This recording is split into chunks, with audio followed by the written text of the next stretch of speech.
ಭಾರತದ ಕೋಪ ಬಾಂಗ್ಲಾಗೆ ಬಂಪರ್. ಚುನಾವಣೆಗೂ ಮುನ್ನ ಟ್ರಂಪ್ ಆಡಿದ ಸುಂಕದ ಆಟದ ಅಸಲಿ ರಹಸ್ಯವೇನು? ನಮಸ್ಕಾರ ವೀಕ್ಷಕರೇ. ರಾಜಕೀಯದಲ್ಲಿ ಮತ್ತು ಅಂತಾರಾಷ್ಟ್ರೀಯ ಸಂಬಂಧಗಳಲ್ಲಿ ಶತ್ರುವಿನ ಶತ್ರು ಮಿತ್ರ ಅನ್ನೋ ಮಾತಿದೆ. ಆದರೆ ವ್ಯಾಪಾರದಲ್ಲಿ ಲಾಭ ಒಂದೇ ಮಾನದಂಡ.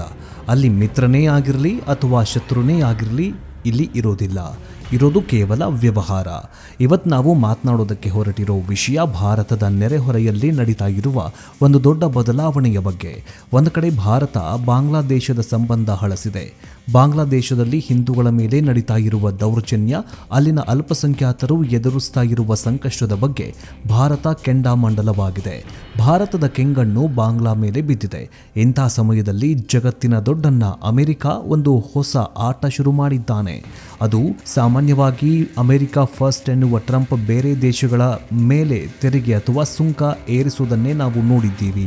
ಆದರೆ ಇತಿಹಾಸದಲ್ಲೇ ಮೊದಲ ಬಾರಿಗೆ, ಅದು ಚುನಾವಣೆಗೂ ಮೊದಲು 2 ದಿನ ಬಾಕಿ ಇರುವಾಗ ಟ್ರಂಪ್ ಬಾಂಗ್ಲಾದೇಶಕ್ಕೆ ಒಂದು ಬಂಪರ್ ಗಿಫ್ಟ್ ಕೊಟ್ಟಿದ್ದಾನೆ.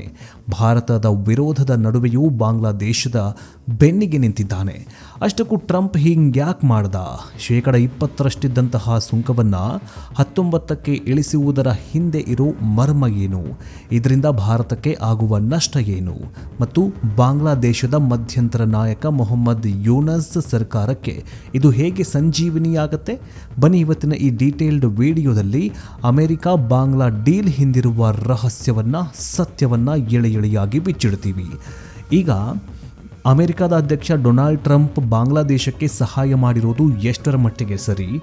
ಮೋದಿಯವರು ಬಾಂಗ್ಲಾದೇಶಕ್ಕೆ ಬುದ್ಧಿ ಕಲಿಸಬೇಕು ಅಂತಂದ್ರೆ ಇನ್ನಷ್ಟು ಟ್ಯಾರಿಫು ಜೊತೆಗೆ ಇನ್ನಷ್ಟು ವಸ್ತುಗಳನ್ನು ನಿರ್ಬಂಧ ಮಾಡಬೇಕಾ? ಹಿಂದೂಗಳ ನಿರ್ನಾಮ ಮಾಡ್ತಾ ಇರುವ ಬಾಂಗ್ಲಾದೇಶಕ್ಕೆ ಬುದ್ಧಿ ಕಲಿಸಬೇಕಂತಂದ್ರೆ ಮೋದಿಯವರು ಯಾವ ನಿರ್ಧಾರ ತೆಗೆದುಕೊಳ್ಳಬೇಕು? ಕಮೆಂಟ್ ಬಾಕ್ಸ್ನಲ್ಲಿ ತಿಳಿಸಿ. ಬನ್ನಿ ವಿಡಿಯೋವನ್ನು ಶುರು ಮಾಡೋಣ. ವೀಕ್ಷಕರ, ಮೊದಲಿಗೆ ನಾವು ಸದ್ಯದ ಪರಿಸ್ಥಿತಿಯನ್ನು ಅರ್ಥ ಮಾಡಿಕೊಳ್ಬೇಕು. 2024ರಲ್ಲಿ ಬಾಂಗ್ಲಾದೇಶದಲ್ಲಿ ವಿದ್ಯಾರ್ಥಿಗಳ ಕ್ರಾಂತಿ ನಡೆಯುತ್ತೆ. ಶೇಖ್ ಹಸೀನಾ ಸರ್ಕಾರ ಬಿದ್ದು ಹೋಗ್ಬಿಡತ್ತೆ. ಅದಾದ ಮೇಲೆ ಅಧಿಕಾರಕ್ಕೆ ಬಂದದ್ದು ಮಧ್ಯಂತರ ಸರ್ಕಾರ. ಅದರ ನೇತೃತ್ವ ವಹಿಸಿದ್ದು ನೊಬೆಲ್ ಪ್ರಶಸ್ತಿ ವಿಜೇತ ಮೊಹಮ್ಮದ್ ಯೂನಸ್. ಯಾವಾಗ ಬಾಂಗ್ಲಾದೇಶದಲ್ಲಿ ಅಸ್ಥಿರತೆ ಉಂಟಾಯಿತು, ಅಲ್ಲಿನ ಅಲ್ಪಸಂಖ್ಯಾತರಾದ ಹಿಂದೂಗಳ ಮೇಲೆ ದಾಳಿಗಳು ಹೆಚ್ಚಾದವು. ಅವರ ಮನೆಗಳು, ದೇವಸ್ಥಾನಗಳ ಮೇಲೆ ಆಕ್ರಮಣಗಳು ನಡೆಯೋದಕ್ಕೆ ಶುರುವಾಗುತ್ತೆ, ಅಟ್ಯಾಕ್ಗಳು ನಡೆಯೋದಕ್ಕೆ ಶುರುವಾಗುತ್ತೆ. ಭಾರತ ಇದನ್ನು ತೀವ್ರವಾಗಿ ಖಂಡನೆ ಮಾಡಿತ್ತು. ಭಾರತ ಮತ್ತು ಬಾಂಗ್ಲಾದೇಶದ ಗಡಿಯಲ್ಲಿ ಉದ್ವಿಗ್ನತೆ ಉಂಟಾಯಿತು. ಭಾರತ ಸ್ಪಷ್ಟವಾಗಿ ಹೇಳುತ್ತೆ, ನಮ್ಮವರ ರಕ್ಷಣೆ ಆಗುವವರೆಗೂ ಸಂಬಂಧ ಸರಿ ಹೋಗುವುದಿಲ್ಲ ಅಂತ ಹೇಳಿತು. ಭಾರತ ಹೀಗೆ ಕಠಿಣ ನಿಲುವು ತೆಗೆದುಕೊಂಡಾಗ ಬಾಂಗ್ಲಾದೇಶ ಆರ್ಥಿಕವಾಗಿ ಕುಸಿತ ಹೋಯಿತು. ಇದರ ಪ್ರಮುಖ ಉದ್ಯಮವಾಗಿರುವಂತಹ ಬಟ್ಟೆ ತಯಾರಿಕೆ ನೆಲಕಚ್ಚೋಯ್ತು. ಬಾಂಗ್ಲಾಗೆ ಒಂದು ಸಹಾಯದ ಕೈ ಬೇಕಾಗಿತ್ತು. ಸರಿಯಾಗಿ ಇದೇ ಟೈಮಲ್ಲಿ ಎಂಟ್ರಿ ಕೊಟ್ಟಿದ್ದು ಅಮೆರಿಕ. ಈಗ ಸುದ್ದಿಯ ಕೇಂದ್ರ ಬಿಂದುಗೆ ಬರೋಣ. ಬಾಂಗ್ಲಾದೇಶದಲ್ಲಿ ಸಾರ್ವತ್ರಿಕ ಚುನಾವಣೆ ನಡೆಯೋದಕ್ಕೆ ಇನ್ನು 2 ದಿನ ಬಾಕಿ ಇದೆ. ಇಂತಹ ನಿರ್ಣಾಯಕ ಸಮಯದಲ್ಲಿ ಅಮೆರಿಕ ಮತ್ತು ಬಾಂಗ್ಲಾದೇಶ ಒಂದು ಐತಿಹಾಸಿಕ ವ್ಯಾಪಾರ ಒಪ್ಪಂದಕ್ಕೆ, ಟ್ರೇಡ್ ಡೀಲ್ಗೆ ಸಹಿ ಹಾಕಿವೆ. ಏನಿದು ಒಪ್ಪಂದ? ಅಮೆರಿಕದ ಅಧ್ಯಕ್ಷ ಡೊನಾಲ್ಡ್ ಟ್ರಂಪ್ ಅವರು ಬಾಂಗ್ಲಾದೇಶದ ಸರಕುಗಳ ಮೇಲೆ, ಅಂದರೆ ಬಾಂಗ್ಲಾದೇಶದಿಂದ ಅಮೆರಿಕಾಗೆ ಹೋಗುವ ವಸ್ತುಗಳ ಮೇಲೆ ವಿಧಿಸ್ತಾ ಇದ್ದ ಪರಸ್ಪರ ಸುಂಕವನ್ನು ಕಡಿತಗೊಳಿಸಿದ್ದಾರೆ. ಅಂಕಿಅಂಶವನ್ನು ಗಮನಿಸಿದರೆ ಕಳೆದ ವರ್ಷ ಟ್ರಂಪ್ ಇದೇ ಸುಂಕವನ್ನು 37% ಏರಿಸಿದ್ರು. ಆಗ ಬಾಂಗ್ಲಾ ಕಂಗಾಲಾಗಿ ಹೋಗಿತ್ತು. ನಂತರ ಆಗಸ್ಟ್ ತಿಂಗಳಲ್ಲಿ ಇದನ್ನು 20% ಇಳಿಸಿದ್ರು. ಈಗ ಅಂದರೆ ಚುನಾವಣೆಗೂ ಮುನ್ನ ಇದನ್ನು 19% ಇಳಿಸಿದ್ದಾನೆ. ಕೇಳೋಕೆ ಇದು ಕೇವಲ 1% ಇಳಿಕೆ ಅಂತ ಅನ್ನಿಸಬಹುದು. ಆದರೆ ಅಂತಾರಾಷ್ಟ್ರೀಯ ವ್ಯಾಪಾರದಲ್ಲಿ ಕೋಟ್ಯಾಂತರ ಡಾಲರ್ ವಹಿವಾಟಿನಲ್ಲಿ ಈ 1% ಕೂಡ ಸಾವಿರಾರು ಕೋಟಿ ರೂಪಾಯಿಗಳ ಲಾಭ ತಂದುಕೊಡುತ್ತೆ. ಶ್ವೇತಭವನ ಬಿಡುಗಡೆ ಮಾಡಿದ ಜಂಟಿ ಹೇಳಿಕೆಯಲ್ಲಿ ಈ ವಿಷಯ ದೃಢಪಟ್ಟಿದೆ. ಅಮೆರಿಕ ತೆಗೆದುಕೊಂಡ ಈ ನಿರ್ಧಾರ ಈಗ ಬಾಂಗ್ಲಾದೇಶದ ಪಾಲಿಗೆ ಆಕ್ಸಿಜನ್ ಸಿಕ್ಕಂತಾಗಿದೆ. ಈ ಸುಂಕ ಇಳಿಕೆಯಿಂದ ಅತಿ ಹೆಚ್ಚು ಲಾಭ ಆಗೋದು ಯಾರಿಗೊತ್ತಾ? ಅದು ಬಾಂಗ್ಲಾದೇಶದ ಜವಳಿ ಮತ್ತು ಉಡುಪು ಉದ್ಯಮಕ್ಕೆ, ಅಂದರೆ ಟೆಕ್ಸ್ಟೈಲ್ ಮತ್ತು ಗಾರ್ಮೆಂಟ್ ಇಂಡಸ್ಟ್ರಿಗೆ. ವೀಕ್ಷಕರೇ, ಬಾಂಗ್ಲಾದೇಶದ ಆರ್ಥಿಕತೆಯೇ ನಿಂತಿರೋದು ಬಟ್ಟೆ ವ್ಯಾಪಾರದ ಮೇಲೆ. ಆ ದೇಶದ ಒಟ್ಟು ರಫ್ತಿನಲ್ಲಿ 80% ಪಾಲು ಜವಳಿ ಉದ್ಯಮದ್ದೇ ಆಗಿದೆ. ಇದು ನಾವು ಹಾಕುವಂತಹ ಎಷ್ಟೋ ಬ್ರ್ಯಾಂಡೆಡ್ ಬಟ್ಟೆಗಳು ಬಾಂಗ್ಲಾದಲ್ಲಿ ತಯಾರಾಗ್ತವೆ. ಆದರೆ 2024ರ ಕ್ರಾಂತಿಯ ನಂತರ ಅಲ್ಲಿನ ಫ್ಯಾಕ್ಟರಿಗಳು ಬಂದ್ ಆಗಿದ್ವು, ಆರ್ಡರ್ಗಳು ಕ್ಯಾನ್ಸಲ್ ಆಗಿದ್ವು, ಲಕ್ಷಾಂತರ ಜನ ಕೆಲಸ ಕಳೆದುಕೊಂಡಿದ್ರು. ಈಗ ಅಮೆರಿಕ ಸುಂಕ ಕಡಿಮೆ ಮಾಡಿರೋದ್ರಿಂದ ಬಾಂಗ್ಲಾದೇಶದ ಬಟ್ಟೆಗಳು ಅಮೆರಿಕದ ಮಾರುಕಟ್ಟೆಯಲ್ಲಿ ಕಡಿಮೆ ಬೆಲೆಗೆ ಸಿಗುತ್ತವೆ. ಇದರಿಂದ ಬೇಡಿಕೆ ಹೆಚ್ಚಾಗತ್ತೆ.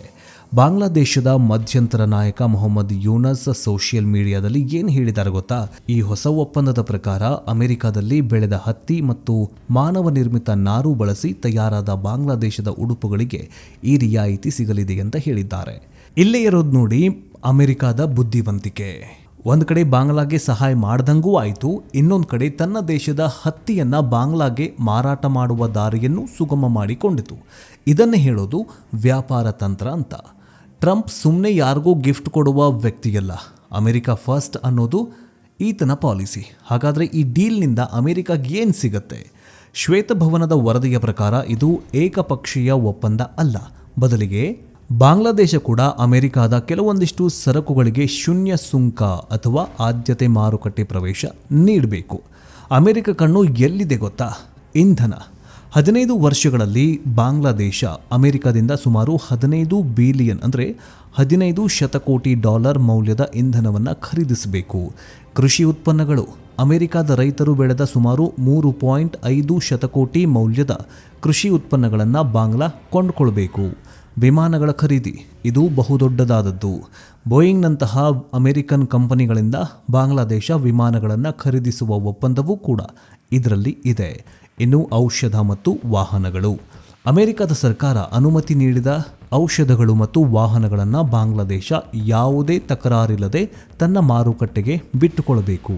ಅಂದರೆ ಟ್ರಂಪ್ ಒಂದು ಕೈಯಲ್ಲಿ ಸುಂಕ ಕಡಿತದ ಲಾಲಿಪಾಪ್ ಕೊಟ್ಟು ಇನ್ನೊಂದು ಕೈಯಲ್ಲಿ ತನ್ನ ದೇಶದ ಬೃಹತ್ ವ್ಯಾಪಾರವನ್ನು ಕುದುರಿಸ್ಕೊಂಡಿದ್ದಾರೆ. ಹಾಗಾದರೆ ಭಾರತಕ್ಕೆ ಇದು ಯಾಕೆ ಕೆಟ್ಟ ಸುದ್ದಿ? ಈಗ ನಮ್ಮ ವಿಷಯಕ್ಕೆ ಬರೋಣ. ಅಮೆರಿಕ ಮತ್ತು ಬಾಂಗ್ಲಾದೇಶ ಒಂದಾದರೆ ಭಾರತಕ್ಕೇನು ಸಮಸ್ಯೆ? ರಾಜತಾಂತ್ರಿಕ ಹಿನ್ನಡೆ. ಬಾಂಗ್ಲಾದೇಶದಲ್ಲಿ ಹಿಂದೂಗಳ ಮೇಲಿನ ದೌರ್ಜನ್ಯದ ಬಗ್ಗೆ ಭಾರತ ಧ್ವನಿ ಎತ್ತಿದೆ. ಅಮೆರಿಕದಂತಹ ದೊಡ್ಡ ದೇಶ ಭಾರತದ ಜೊತೆ ಧ್ವನಿಗೂಡಿಸಬೇಕಾಗಿತ್ತು. ಆದರೆ ಟ್ರಂಪ್ ಆಡಳಿತ ಆ ಮಾನವ ಹಕ್ಕುಗಳ ವಿಷಯವನ್ನು ಪಕ್ಕಕ್ಕಿಟ್ಟು ವ್ಯಾಪಾರಕ್ಕೆ ಮಣೆ ಹಾಕಿದೆ. ಇದು ಪರೋಕ್ಷವಾಗಿ ಅಲ್ಲಿನ ಈಗಿನ ಸರ್ಕಾರಕ್ಕೆ ಸಿಕ್ಕ ಬೆಂಬಲದಂತಾಗಿದೆ. ಜವಳಿ ಉದ್ಯಮದಲ್ಲಿ ಪೈಪೋಟಿ. ಭಾರತ ಕೂಡ ಜವಳಿ ರಫ್ತಿನಲ್ಲಿ ದೊಡ್ಡ ದೇಶ. ಅಮೆರಿಕದ ಮಾರುಕಟ್ಟೆಯಲ್ಲಿ ಭಾರತದ ಬಟ್ಟೆಗಳಿಗೆ ಬಾಂಗ್ಲಾದೇಶವೇ ದೊಡ್ಡ ಅಮೆರಿಕದ ಮಾರುಕಟ್ಟೆಯಲ್ಲಿ ಭಾರತದ ಬಟ್ಟೆಗಳಿಗೆ ಬಾಂಗ್ಲಾದೇಶನೇ ದೊಡ್ಡ ಪ್ರತಿಸ್ಪರ್ಧಿ. ಈಗ ಬಾಂಗ್ಲಾದೇಶಕ್ಕೆ ಸುಂಕ ರಿಯಾಯಿತಿ ಸಿಕ್ಕರೆ ಅವರ ಬಟ್ಟೆಗಳು ಅಮೆರಿಕದಲ್ಲಿ ಭಾರತದ ಬಟ್ಟೆಗಳಿಗಿಂತ ಅಗ್ಗವಾಗುತ್ತವೆ. ಆಗ ಸಹಜವಾಗಿ ಭಾರತದ ರಫ್ತು ವಹಿವಾಟಿಗೆ ಪೆಟ್ಟು ಬೀಳುತ್ತೆ. ಇನ್ನು ಭೌಗೋಳಿಕ ರಾಜಕೀಯ ಜಿಯೋಪಾಲಿಟಿಕ್ಸ್ ಕೂಡ ಚೇಂಜ್ ಆಗುತ್ತೆ. ದಕ್ಷಿಣ ಏಷ್ಯಾದಲ್ಲಿ ಭಾರತದ ಪ್ರಭಾವವನ್ನು ಕುಗ್ಗಿಸುವುದಕ್ಕೆ ಅಮೆರಿಕ ಬಾಂಗ್ಲಾದೇಶವನ್ನು ಬಳಸಿಕೊಳ್ತಾ ಇದೆಯೇ ಅನ್ನುವಂತಹ ಅನುಮಾನ ಮೂಡ್ತಾ ಇದೆ. ಯೂನಸ್ ಅವರಿಗೆ ಅಮೆರಿಕದ ಬೆಂಬಲ ಸಿಕ್ಕರೆ ಅವರು ಭಾರತದ ಮಾತನ್ನು ಕೇಳದೆ ಹೋಗಬಹುದು. ಇನ್ನು ಈ ಸುಂಕ ಕಡಿತದ ಹಿಂದೆ ಅಮೆರಿಕದ ದೊಡ್ಡ ದೊಡ್ಡ ಕಾರ್ಪೊರೇಟ್ ಕಂಪನಿಗಳ ಲಾಭವೂ ಕೂಡ ಇದೆ. ವರದಿಯ ಪ್ರಕಾರ 2024ರಲ್ಲಿ ಬಾಂಗ್ಲಾದೇಶ ಅಮೆರಿಕಾಗೆ 8.4 ಶತಕೋಟಿ ಮೌಲ್ಯದ ಸರಕು ರಫ್ತು ಮಾಡಿತ್ತು. ಅಮೆರಿಕದ ಪ್ರಸಿದ್ಧ ಬ್ರ್ಯಾಂಡ್ಗಳಾಗಿರೋ fruit of the loom, Levi Strauss ಜೆಮ್ಸ್ ಕಂಪನಿ, ವಿಎಫ್ ಕಾರ್ಫ್ ಮುಂತಾದ ಬಾಂಗ್ಲಾದೇಶದಿಂದಲೇ ಭಾರತವನ್ನ ಬಟ್ಟೆಗಳನ್ನು ಹೊಲಿಸಿಕೊಳ್ತಾಗಿದೆ. Vans, Timberland, the North Face ನಂತಹ ಬ್ರ್ಯಾಂಡ್ಗಳು ಕೂಡ ಇದರಲ್ಲಿ ಸೇರಿವೆ. ಸುಂಕ ಕಡಿಮೆಯಾದರೆ ಈ ಕಂಪನಿಗಳಿಗೆ ಲಾಭ ಜಾಸ್ತಿ. ಹೀಗಾಗಿ ಈ ಕಾರ್ಪೊರೇಟ್ ಕಂಪನಿಗಳ ಒತ್ತಡವು ಟ್ರಂಪ್ ಅವರ ಈ ನಿರ್ಧಾರದ ಹಿಂದೆ ಇದ್ದಿರಬಹುದು ಅಂತ ಅಂದಾಜು ಮಾಡಲಾಗ್ತಾ ಇದೆ. ಇನ್ನು ಬಾಂಗ್ಲಾದೇಶದಲ್ಲಿ 2 ದಿನದಲ್ಲಿ ಚುನಾವಣೆ ಇದೆ. ಈ ಸಮಯದಲ್ಲಿ ಅಮೆರಿಕದ ಈ ನಿರ್ಧಾರ ಅಲ್ಲಿನ ಜನರ ಮನಸ್ಸು ಬದಲಾಯಿಸಬಹುದೇ? ಖಂಡಿತ ಸಾಧ್ಯತೆ ಇದೆ. ಆರ್ಥಿಕ ಸಂಕಷ್ಟದಲ್ಲಿರುವ ಜನರಿಗೆ ನೋಡಿ, ನಾವು ಅಮೆರಿಕದ ಜೊತೆ ಡೀಲ್ ಮಾಡಿದ್ದೀವಿ, ಇನ್ನು ಮುಂದೆ ಉದ್ಯೋಗ ಸಿಗತ್ತೆ, ಫ್ಯಾಕ್ಟ್ರಿಗಳು ಓಪನ್ ಆಗ್ತವೆ ಅಂತ ಹೇಳಿ ಮತ ಸೆಳೆಯುವುದಕ್ಕೆ ಯೂನಸ್ ಸರ್ಕಾರಕ್ಕೆ ಇದೊಂದು ದೊಡ್ಡ ಅಸ್ತ್ರವಾಗಿದೆ. ದೇಶದ ಆರ್ಥಿಕ ಸ್ಥಿರತೆಗೆ ಇದು ಸಹಾಯವಾಗಲಿದೆ ಅಂತ ಬಿಂಬಿಸಲಾಗತ್ತೆ. ಪರಿಸರ ರಕ್ಷಣೆ, ಕಾರ್ಮಿಕರ ಹಿತರಕ್ಷಣೆ ಮತ್ತು ಬೌದ್ಧಿಕ ಆಸ್ತಿ ರಕ್ಷಣೆಗೂ ಬಾಂಗ್ಲಾ ಒಪ್ಪಿಕೊಂಡಿದೆ. ಇದು ಅಮೆರಿಕಾಗೆ ಬೇಕಾಗಿರುವ ಕಮಿಟ್ಮೆಂಟ್. ವೀಕ್ಷಕರೇ, ರಾಜಕೀಯದಲ್ಲಿ ಶಾಶ್ವತ ಮಿತ್ರರೂ ಇಲ್ಲ, ಶಾಶ್ವತ ಶತ್ರುಗಳು ಕೂಡ ಇಲ್ಲ. ಟ್ರಂಪ್ ಅವರ ಈ ನಡೆ ಇದನ್ನೇ ಸಾಬೀತು ಮಾಡಿದೆ. ಭಾರತದ ಕಳವಳವನ್ನ ಕಡೆಗಣಿಸಿ ಅಮೆರಿಕ ತನ್ನ ಲಾಭವನ್ನ ನೋಡಿಕೊಂಡಿದೆ. ಬಾಂಗ್ಲಾದೇಶದ ಬಾಲಿಗೆ ಇದೊಂದು ಬಂಪರ್ ಲಾಟರಿ ಆಗಿರಬಹುದು.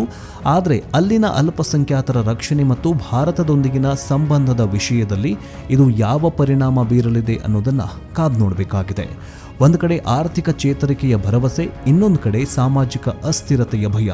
ಇದರ ನಡುವೆ ಬಾಂಗ್ಲಾದೇಶದ ಜನ ಯಾರಿಗೆ ಮತ ಹಾಕ್ತಾರೆ?